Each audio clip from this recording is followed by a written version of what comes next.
और वज़ीर इत्तलात पंजाब अस्मा बुखारी कहती हैं कि वज़ीर आला मरियम नवाज़ पंजाब के अवाम की खिदमत के लिए आई हैं। पंजाब के वसाइल सूबे के अवाम पर खर्च हो रहे हैं।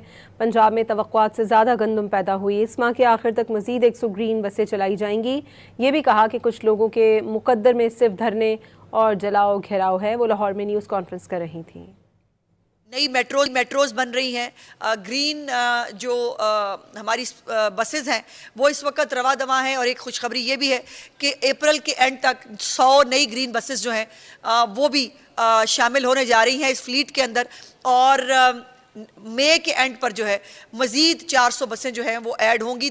बहुत सारे मौसमी किसान भी हैं, बहुत सारे मौसमी जो है वो ताजिर भी हैं और सियासतदान भी हैं जो किसानों के नाम के ऊपर जो है वो सियासत करने की कोशिश करते हैं। और ये अपना अपना मुकद्दर है कि जो चीफ मिनिस्टर हैं वो रोज़ या ये ग्रीन बसें चला रही हैं, मेट्रोज बनवा रही हैं। कुछ लोगों के मुकद्दर में जो है वो सिर्फ धरने हैं, रोने हैं और मुल्क के ख़िलाफ़ जो है वो साजिशें करना है।